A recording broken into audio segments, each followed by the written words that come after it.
ಎಲ್ಲರಿಗೂ ನಮಸ್ಕಾರಗಳು. ಮಕ್ಕಳ ದಿನಾಚರಣೆಯ ಒಂದು ಭಾಷಣ. ಈ ಭಾಷಣ ಇಷ್ಟ ಆಗಿದ್ದಲ್ಲಿ ವಿಡಿಯೋಕ್ಕೆ ಒಂದು ಲೈಕ್ ಮಾಡಿ, ಶೇರ್ ಮಾಡಿ, ಸಬ್ಸ್ಕ್ರೈಬ್ ಮಾಡಿ.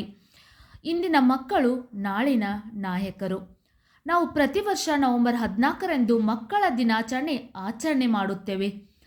ಭಾರತದ ಮೊದಲ ಪ್ರಧಾನಿ ಜವಾಹರ್ಲಾಲ್ ನೆಹರು ಅವರ ಜನ್ಮದಿನವನ್ನು ಮಕ್ಕಳ ದಿನಾಚರಣೆ ಎಂದು ಆಚರಣೆ ಮಾಡಬೇಕೆಂದು ಹೇಳಿದರು.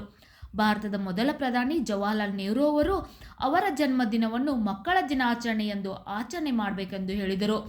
ನವೆಂಬರ್ 14 ಇಂದು ಪ್ರತಿ ಶಾಲೆ ಕಾಲೇಜುಗಳಲ್ಲಿ ಮಕ್ಕಳಿಗೆ ಸಿಹಿ ತಿಂಡಿ ತಿನಿಸು ಕೊಟ್ಟು ಅವರ ಹಬ್ಬವನ್ನು ಅದ್ದೂರಿಯಾಗಿ ಆಚರಣೆ ಮಾಡಲಾಗುತ್ತದೆ. ನವೆಂಬರ್ 14 ಇಂದು ಪ್ರತಿ ಶಾಲೆ ಕಾಲೇಜುಗಳಲ್ಲಿ ಮಕ್ಕಳಿಗೆ ಸಿಹಿ ತಿಂಡಿ ತಿನಿಸುಗಳನ್ನು ಕೊಟ್ಟು ಅವರ ಹಬ್ಬವನ್ನು ಅದ್ದೂರಿಯಾಗಿ ಆಚರಣೆ ಮಾಡಲಾಗುತ್ತದೆ. ಅಂದು ಮಕ್ಕಳ ಹಕ್ಕುಗಳ ಸುಖ ಸಂತೋಷಗಳನ್ನು ಅವರ ಕನಸುಗಳನ್ನು ಪುರಸ್ಕರಿಸುವ ಕೆಲಸ ಮಾಡುತ್ತಾರೆ. ಮಕ್ಕಳಿಗೋಸ್ಕರ ಅನೇಕ ಕಾರ್ಯಕ್ರಮಗಳನ್ನು ಮಾಡಲಾಗುತ್ತದೆ ಹಾಗೂ ಮಕ್ಕಳ ಬೆಳವಣಿಗೆ ಬಗ್ಗೆ ಕಾಳಜಿ ವಹಿಸಲಾಗುತ್ತದೆ. ಮಕ್ಕಳ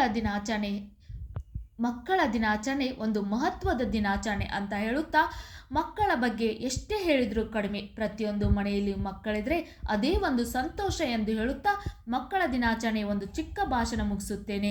ವಿಡಿಯೋ ಇಷ್ಟ ಆಗಿದ್ದಲ್ಲಿ ವಿಡಿಯೋಕ್ಕೆ ಒಂದು ಲೈಕ್ ಮಾಡಿ, ಶೇರ್ ಮಾಡಿ, ಸಬ್ಸ್ಕ್ರೈಬ್ ಮಾಡಿ, ಸಪೋರ್ಟ್ ಮಾಡಿ.